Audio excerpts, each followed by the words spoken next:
Okey. Pusing sini sikit. Tolak ke sana sikit. Ya, ya. Okey. Alright. Okey, kita start. Bismillahirrahmanirrahim. Assalamualaikum warahmatullahi wabarakatuh. Oh, nampak gaya raya tak habis lagi ni. Ya? Mabuk lemang eh? Kita mulakan majlis kita dengan bacaan umul kitab Al-Fatihah. A'udzubillahi minasyaitonirrajim. Bismillahirrahmanirrahim. Alhamdulillahi rabbil alamin. Ar-Rahmanirrahim. Maliki yaumiddin. Iyyaka na'budu wa iyyaka nasta'in. Ihdinas siratal mustaqim. Siratal ladzina an'amta 'alaihim ghairil maghdubi 'alaihim waladdallin. Amin. Alhamdulillah wassalatu wassalamu ala Rasulillah wa ala alihi wa sahbihi wa man walah. Subhanaka la ilma lana illa ma 'allamtana innaka antal alimul hakim. Wala haula wala quwwata illa billahil aliyyil azim. Rabbi syrah li sadri wa yassir li amri wahlul 'uqdatan min lisani yafqahu qawli. Amma ba'. Yang dimuliakan tuan-tuan, puan-puan, sidang hadirin hadirat yang dirahmati Allah sekalian. Alhamdulillah, kita bersyukur pada Allah Subhanahu Wa Taala. Kita dah selesai pun melaksanakan ibadah sepanjang Ramadan yang lepas. Alhamdulillah, banyak juga amalan yang kita lakukan sepanjang Ramadan ini. Mudah-mudahan kita dapat menunaikan menunaikan puasa 6 hari, puasa Syawal, dan juga mudah-mudahan pada raya yang lepas kita dapat mengamalkan sunnah-sunnah Nabi, dan mudah-mudahan Allah Ta'ala terima segala amalan kita. Dinamakan Aidil Fitri. Aid artinya berasal dari perkataan ada yang udu, artinya kembali. Aid artinya kembali. Aidil Fitri, kembali kepada fitrah. Maksud fitrah tu apa? Fitrah itu berdasarkan hadis Nabi, kullu mauludin yuladu alal fitrah.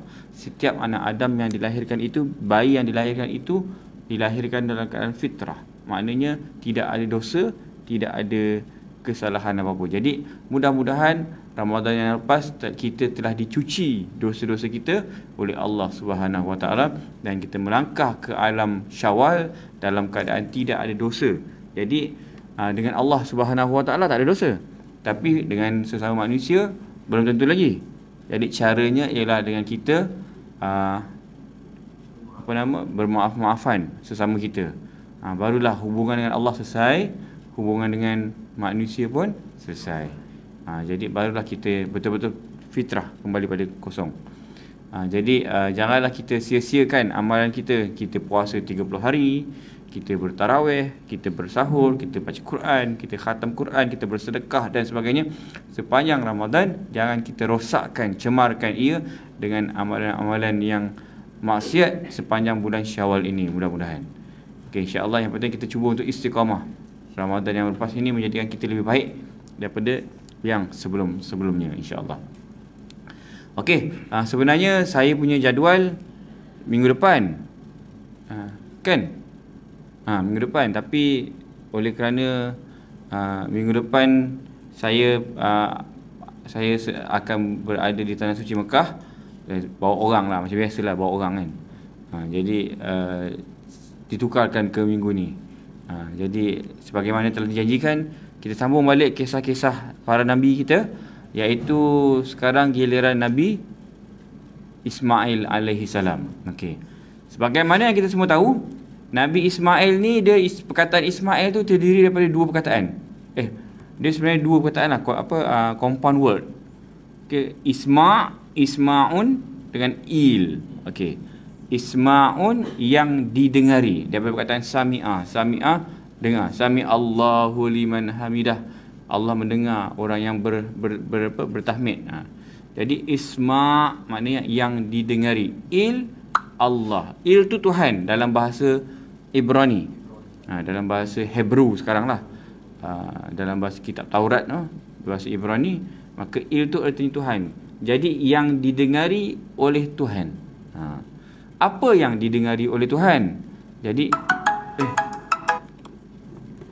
yang didengari oleh Tuhan itu maksudnya ialah Allah Ta'ala dengar doa Nabi Ibrahim alaihissalam. Apa doa Nabi Ibrahim? Nabi Ibrahim tiap kali solat, Nabi Ibrahim akan berdoa supaya dia dikurniakan anak. Sampailah usia Nabi Ibrahim mencecah 80-an, 90-an, tapi masih tidak dikurniakan anak. Dia banyak bantu orang lain, dia banyak buat korban sana sini, tapi dia tidak dapat anak. Sampai tua tak dapat anak. Lalu berlakulah satu peristiwa, lalu dipendekkan cerita, akhirnya dia berkahwin dengan isteri yang kedua, iaitu Siti Sarah, dikurniakan Siti Hajar, salah lagi kan. Siti Hajar, maka dikurniakanlah seorang anak yang bernama Ismail. Okey, itu dia punya mukadimah dia. Okey, cerita sebelum kelahiran. Bila nak cerita pasal Nabi Ismail ni, kita akan banyak kaitkan Nabi Ismail dengan mak dia, Siti Hajar. Disebut Nabi Ismail, dia sinonim dengan mak dia, Siti Hajar. Okey, macam mana sejarahnya? Sejarahnya, Nabi Ibrahim AS ketika tinggal di Palestin, tiba-tiba Palestin diserang dengan kemarau. Ada yang kata gempa bumi, ada yang kata bencana alam. It's okay lah, apa-apa pun. Tapi perkara tersebut menyebabkan Nabi Ibrahim AS dan isterinya Siti Sarah terpaksa berpindah ke negeri lain, iaitu berpindah ke Mesir. Jadi dari Palestin nak pergi ke Mesir tu jauh juga kan. Terpaksa mengharungi semenanjung Sinai yang penuh dengan bukit bukau. Di situlah tempat Nabi Musa AS telah menerima wahyu di Tur Tur Sinai. Dipanggil ada wadi apa, lupa nama tempat yang tepatnya, exactly place tu. Okey, lepas tu akhirnya mereka sampai di Mesir, di kota Kahirah, ataupun sebelum kota Kahirah ada sungai perlembahan Nil kat situ. Di situlah adanya Firaun yang memerintah Mesir ketika itu. Jadi Firaun ketika itu, saya pun lupalah nama dia apa, tapi boleh check balik lah. Firaun ketika itu dia ada perangai pelik, iaitu dia suka kacau bini orang. Akak bini orang ke? Jaga-jaga kalau jumpa Firaun dia suka. Okey, jadi kalau siapa dia akan suka pada bini orang. Kita kan biasa kan suka pada anak dara kan. Laju kan je. Betul lah, normal. Fitrah kita mestilah suka anak dara. Kalau bini orang buat apa kita nak suka? Bini orang naya je kan. Bini orang jangan kacau lah. Kalau anak dara ataupun single, okey. Ataupun apa zaman sekarang panggil MJ kan. Apa MJ apa? Mak janda kan. Bukan MJ Spiderman punya girlfriend tu kan. Okey, jadi tapi dia pelik. Dia tak kisahlah MJ ke tak MJ ke, bini orang dia suka bini orang. Tak tahulah taste dia kan. Tak tahulah apa hikmahnya. Jadi setiap kali bila ada pendatang masuk ke dalam sempadan Mesir tu, dia ada immigration barangkali, maka tentera-tentera tu akan diminta untuk buat inspection. Siapakah yang masuk ke Mesir ketika itu? Dan kebetulan pula berita bahawa Nabi Ibrahim dia kan macam public figure kan. Nabi Ibrahim terkenal dengan dia punya kehebatan dia. Pernah nak dibakar oleh Raja Namrud dan sebagainya. Dan dia pula ada isteri yang bernama Siti Sarah. Siti Sarah ni orang Babylon. Orang Babylon yang sangat cantik. Siti Sarah ni dikatakan matanya mata biru. Mata biru. Lawa lah kan maknanya. Jadi dia seorang yang sangat cantik, rupawan. Jadi bila dengar kata Nabi Ibrahim nak masuk Mesir, Firaun ni dah tak senang duduk dah. Sebab dia tahu bini Nabi Ibrahim ni adalah seorang yang sangat cantik. Dia dengar cerita lah, viral zaman dulu dia cerita lah. Jadi ketika Nabi Ibrahim AS nak masuk ke Mesir, Nabi Ibrahim dah cakap dengan isteri dia, kau jangan cakap kau bini aku, kau jangan cakap kau siapa-siapa. Kalau orang tanya kau ikut aku ni saudara lelaki kau, adik-beradiknya tu lah. Ini namanya hilah. Maka ketika itu dibenarkan untuk kita, untuk selamatkan diri kita daripada perkara yang tidak baik, kita dibenarkan untuk menipu. Itu yang Piramli kata tipu sunat. Jadi sebenarnya tidak ada istilah tipu sunat. Yang ada tipu yang diharuskan. Sunat ni maknanya digalakkan sangat kan.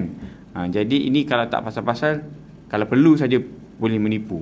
Berdasarkan kes itulah maka Nabi Ibrahim AS dan isteri masuk ke Mesir.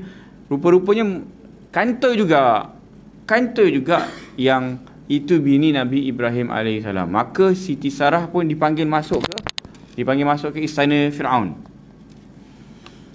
Jadi Siti Sarah takut dah. Dia tahu ini tak ada kerja lain, mesti nak menggatal si orang tua ni kan. Si Firaun ni mesti nak menggatal, nak kacau dia. Akhirnya Firaun pun panggil Siti Sarah, dan Firaun pun cakap terang-terang lah, sebenarnya aku sangat menyukai wanita yang cantik seperti engkau. Sanggup tak engkau tinggalkan suami engkau dan kahwin dengan aku? Aku kaya. Aku ada kereta Tesla. Banyak biji kereta Tesla. Aku ada rumah cantik. Aku ada beg LV. Aku ada beg Gucci. Aku ada beg Christian Dior. Aku ada beg macam-macam. Kau pilih je nak apa. Tiap-tiap hari bertukar. So, just name it. Aku boleh jadi suami kau yang baik, yang kaya. Okay. Tapi Siti Hajar kata, tak nak lah. Aku dah ada suami dah. Suami aku baik. Suami aku Nabi Ibrahim. Maka bila mendengar dia tawaran Firaun itu ditolak oleh Siti Sarah, maka Firaun tadi pun nak pegang dan nak menggoda Siti Sarah tu lah. Bila nak pegang, tiba-tiba tangan dia kejung. Kejung. Rupa-rupanya Siti Sarah telah berdoa, ya Allah, selamatkan aku daripada sebarang perkara yang tidak diingini berdasarkan amal baik soleh yang aku telah lakukan. Jika ada, maka aku bertawasul dengan amalan yang lepas-lepas yang baik-baik agar kau selamatkan aku. Maka ketika itu doanya dimakbulkan. Tangan Firaun yang nak cuba memeluk ke memegang ke Siti Sarah tu tiba-tiba jadi kejung. Jadi Firaun kata, wah, hebat engkau punya sihir, Siti Sarah. Tolong lepaskan aku. Ini mesti sihir kau ni. Aku tak tahu macam mana nak buat ni. Sebab kau nak kacau aku. Sebab tu aku doa pada Allah supaya Allah selamatkan aku. Allah selamatkan aku dengan kejung tangan kau. Okey, kalau macam tu kau minta doa pada Tuhan kau balik, minta lepaskan balik kekejongan aku ni. Akhirnya Siti Sarah kata, boleh, tapi dengan syarat kau berjanji dengan aku, kau tak akan kacau aku lagi. Akhirnya Firaun pun janji, okey, aku tak kacau kau dah, fine. Kalau itu yang kau nak, fine. Okey, no problem. Maka Siti Hajar pun doa balik. Doa dan kejongan tersebut terhilang. Setelah kejongan tersebut terhilang, agak-agak apa yang berlaku? Dia sambung balik kerja jahat tu. Dia sambung balik kan. Jadi Firaun ni jenis-jenis macam mana tau? Jenis kalau kita ada pistol, ada dua Firaun, kita tembak masa tu. Ada satu Firaun, satu lagi Yahudi, kita tembak masa tu. Tembak Firaun. Kalau peluru kedua, tembak siapa? Firaun lagi. Sebab mula-mula tu dia buat mati. Lepas tu dia bangun balik, lepas tu dia duduk balik sebenarnya. Masa kita tembak kali pertama tu dia buat mati. Tapi dia tak mati sebenarnya. Jadi nak ceritakan penipu Firaun ni kan.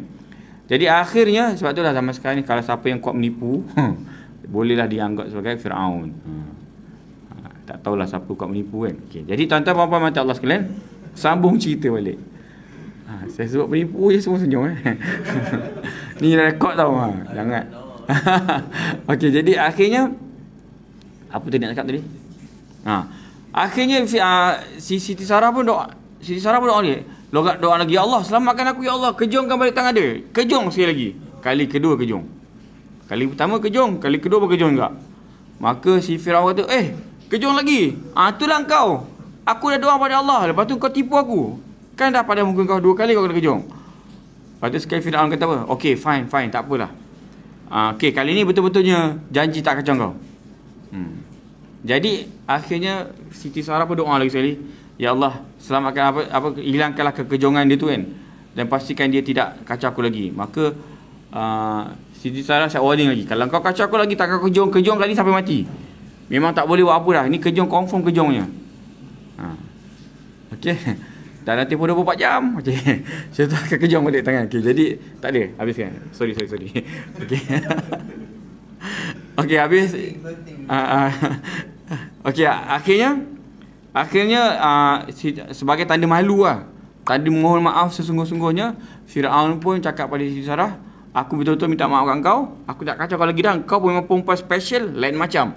Orang lain aku kacau tak ada apa, tapi kau aku kacau kejong. Something wrong ni. Jadi sebagai tanda maaf aku hadiahkan kau seorang pelayan. Bukan hamba tau, pelayan. Pelayan ni macam assistant lah. Hamba ni teruk sangat kan, assistant. Seorang anak anak tempatan Mesir. Daripada bumi Kinanah. Atau bumi Kinanah ni nama lama Mesir lah. Jadi bumi Kinanah, jadi inilah nama dia Siti Hajar. Okay. Siti Hajar pun dikurniakan, dijadikan sebagai pelayan kepada Hajar Sarah. Okay. Jadi Sarah ni dah tua dah. Mungkin dah 40 tahun, 50 tahun, tak tahulah. Tapi umur dia double daripada umur Hajar. Hajar ni masih budak lagi lah. Mungkin umur dia 18 tahun, 20 tahun, masih muda lagi. Tapi half daripada umur Siti Sarah tadi. Jadi oleh kerana Siti Hajar ni seorang yang sangat baik, dia layan, dia bagi servis kepada Nabi Ibrahim dan juga Siti Sarah. Maka akhirnya Siti Sarah ni dia macam terpesona dengan akhlak yang ditunjukkan oleh Siti Hajar. Maka dia kata, jomlah ikut akak balik semula ke Palestin. Akak dah tak nak duduk kat Mesir lagi, jomlah pergi Palestin. Palestin cantik tau. Ada bukit bukau, ada pokok-pokok, ada sungai dan sebagainya. Palestin memang cantik pun. Jadi akhirnya Siti Hajar pun setujulah untuk ikut Nabi Ibrahim dan Siti Sarah berhijrah ke Palestin. Okey. Cerita pasal Palestin, insya-Allah saya akan pergi Palestin bulan 10. Siapa nak ikut? Kita akan ke Masjid Al-Aqsa dan singgah di Jordan. Promosi sikit. Tapi memang sumpah Al-Aqsa memang cantik, lawa. Dan kalau siapa pergi bulan 1 yang lepas, Masjid Al-Aqsa tu ditutup dengan salji. Jadi jangan risaulah bab keselamatan, sebab orang-orang Yahudi dia tidak akan kacau pelancong. Dia cuma kacau local people, orang Arab je. Pelancong dia akan layan dengan baik. So kita ni bernasib baiklah kalau kita cakap kita ngaku kita pelancong. Sebab tu saya bawa jemaah-jemaah saya, kalau pergi ke Palestin saya akan suruh pakai topi, pakai seluar jeans, pakai t-shirt, pakai sepatu hitam, nampak gaya pelancong lah. Kalau perempuan tu saya minta suruh orang pakai topi cap cap di pantai tu kan, macam tu lah. Lepas tu pakai kacamata hitam, macam tu lah. Supaya dimudahkan urusan. Tu antara taktik. Kalau siapa nak daftar, nanti saya akan beritahu taklimat sebut. Okey, sambung cerita. Akhirnya mereka pun tinggal lah di Palestin. Tinggal. Rupa-rupanya Siti Sarah sendiri yang offer tau. Siti Sarah sendiri yang offer kepada suami dia, abang, saya bukan kata apalah bang, saya kesian tengok abang. Abang ni Nabi, Rasul, pengikut banyak, dan abang ni seorang yang soleh. Tapi saya gagal untuk memberikan anak pada abang. Tak tahulah siapa yang tak subur, saya ke abang ke, tak tahulah. Tapi saya cadangkanlah, kalau abang setuju, kalau tak setuju tak apa tahu. Ni saya cakap je, kalau abang setujulah. Abang boleh tak kahwin dengan Siti Hajar? Budaknya nampak baik. Tak mengada-ngada, tak menyondol. Jadi okey lah tu kan. Kalau nyondol memang saya awal-awal lagi dah pangkah dah bang. Tapi nampak baik je orangnya kan. Jadi abang kahwinlah dengan dia bang. Jadi Nabi Ibrahim kata, betul ke ni? Awak tak nyesal bagi cadangan macam ni? Saya ni laki tau. Kalau awak offer saya terima je. Dah awak offer saya terimalah kan. Betul ni? Betul bang, betul. Sumpah memang saya kasih abang kahwin dengan dia. Mudah-mudahan abang dapat anak. Okey. Dipendekkan cerita, tak ada dalam riwayat kata macam mana mereka berkahwin, macam mana ada majlis ke apa, tak ada, tak tahu, tak jumpa pula ceritanya. Tapi dikatakan Nabi Ibrahim kahwin dengan Siti Hajar dan tak lama lepas tu pregnant. Tapi pregnantnya dirahsiakan. Kenapa Nabi Ibrahim rahsiakan pregnancy si siapa? Siti Hajar tadi, sebab nak jaga hati isteri dia, nak jaga hati Siti Sarah kan. Takut Siti Sarah tergurih hati. Oh, dengan aku tak dapat anak, dengan dia dapat anak cepat, waktu bunting pelamin waktu agaknya lah kan. Jadi akhirnya dah lama pregnant secara diam-diam, akhirnya lahirlah beranaklah juga Siti Hajar ni. Maka bila dah lahir anak, datanglah cemburu yang amat sangat daripada Siti Sarah ni. Dia cemburu lah. Wah, aku tak dapat anak, dia dapat anak, dia baru kahwin dah dapat anak, aku tak dapat anak. Mesti suami aku tak sayang kat aku ni, lebih sayang pada Siti Hajar. Tapi memanglah orang dah ada anak, mestilah attention Nabi Ibrahim lebih kepada isteri baru. Sebab ada anak. Bukan sebab apa, bukan sebab tak ada, tapi sebab ada anak. Maka dia pun banyaklah pergi ke rumah isteri yang baru. Perbuatan tersebut telah menyebabkan berlakunya cemburu yang sangat kuat daripada Siti Sarah kepada Siti Hajar. Okey. Jadi akhirnya dia tak tahan. Tak tahan, sangat tak tahan. Bila dah tak tahan sangat, Siti Sarah ni kata, Abang halau Siti Hajar tu, hantar dia ke mana-mana bang, tempat yang jauh, yang tak boleh balik sini semula. Abang hantar bang. Maka setelah mendapat green light, tak tahu macam mana green light yang diberikan oleh Allah Subhanahu Wa Taala, maka Allah Taala pun mengarahkan Nabi Ibrahim alaihissalam untuk membawa Siti Hajar yang baru bersalin bersama anaknya yang masih lagi merah kulit tu, bawa pergi ke tempat yang tidak diketahui lagi. Maka dipendekkan cerita, Nabi Ibrahim pun bawalah Siti Sarah dan Nabi Ismail pergi mengembara. Ada kata jalan kaki, tapi tak logik. Saya baca, ada kata naik unta.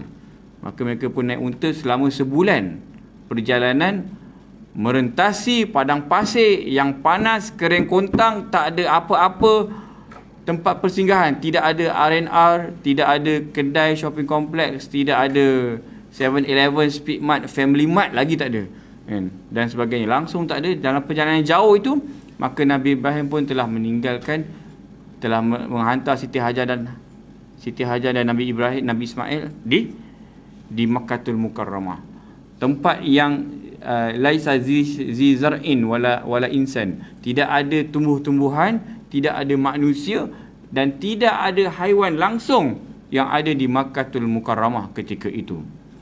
Maka ditinggalkanlah mereka di situ.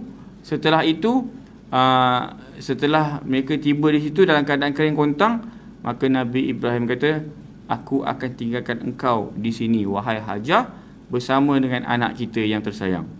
Siti Hajar terkejut. Bang, biar betik bang, takkan abang tinggalkan saya kat sini bang? Siti Hajar pun pelik lah. Kenapa tinggal kat sini? Adakah abang nak tinggalkan saya kat sini kerana abang memang nak tinggalkan ke, ataupun abang kerana mendapat arahan daripada Allah Subhanahu Wa Taala? Maka Nabi Ibrahim kata, ya, abang mendapat arahan daripada Allah untuk tinggalkan kamu berdua di tempat yang kering kontang ini. Tak tahulah apa hikmahnya. Jadi akhirnya mereka ditinggalkan. Bila Siti Hajar kata, kalau abang nak tinggalkan kami sebab arahan Allah, tak apa, it's okay.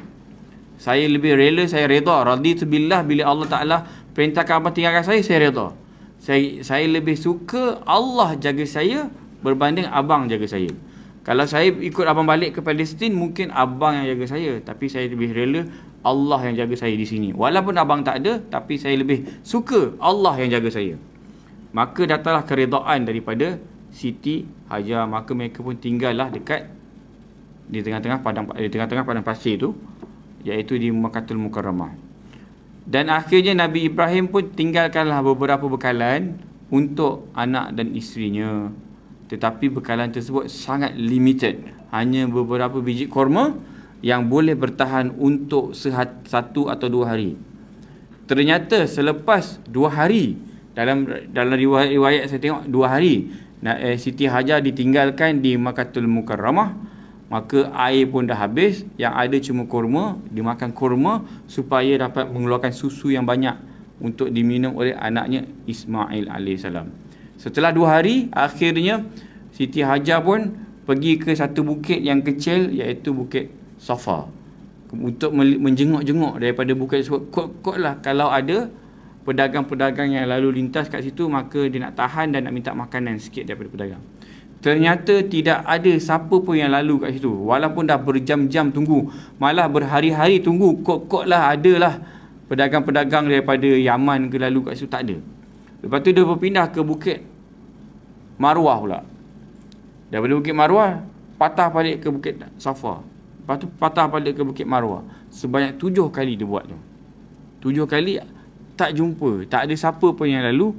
Dan akhirnya Nabi Ismail ketika itu sedang berada di kesan tapak Kaabah yang telah runtuh dimakan usia.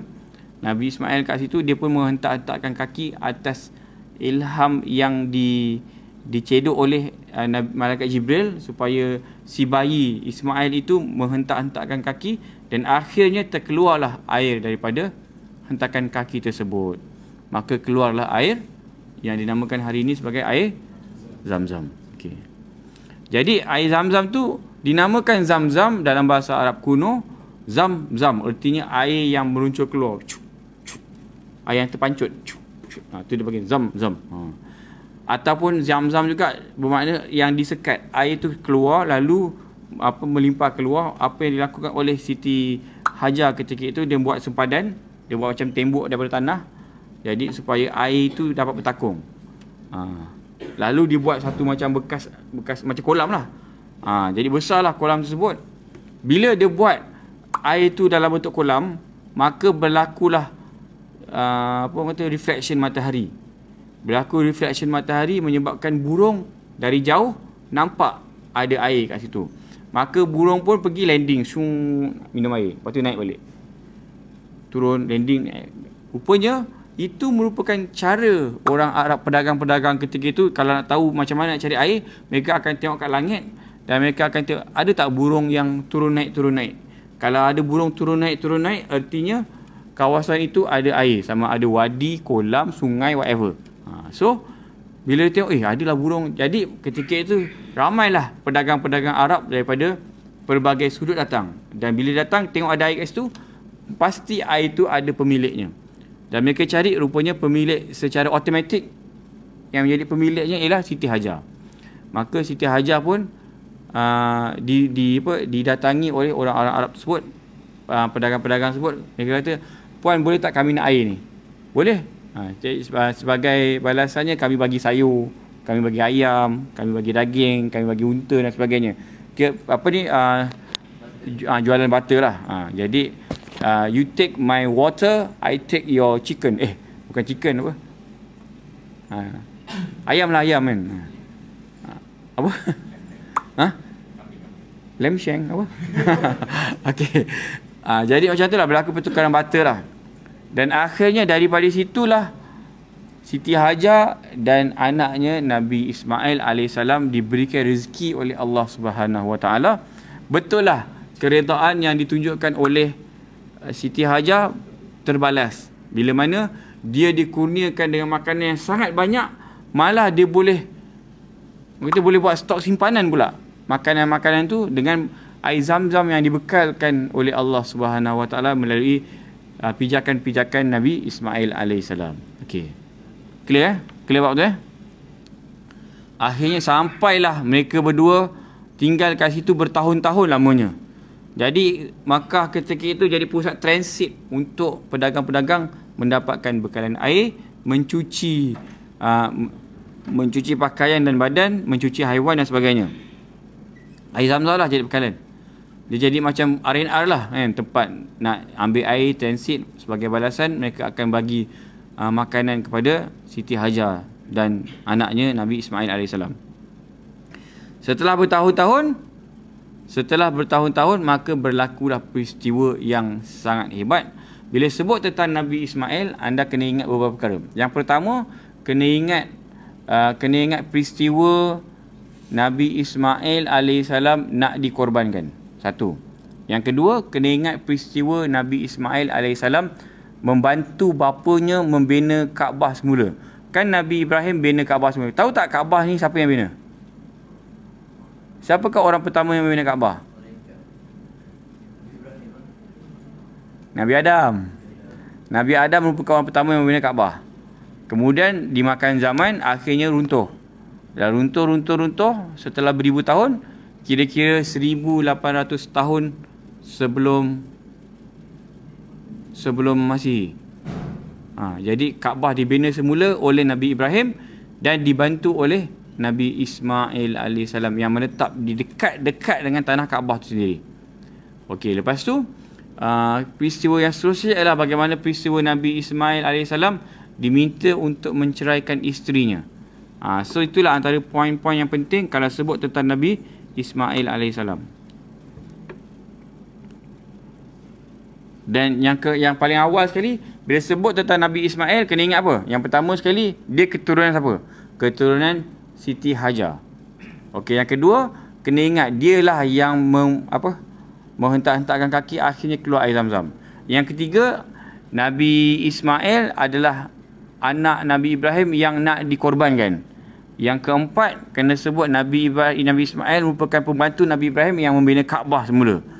Sampai ada wujudnya Hijr Ismail dan sebagainya. Ambil nama Hijr Ismail tu seperti Nabi Ismail yang telah menyusun batu tersebut.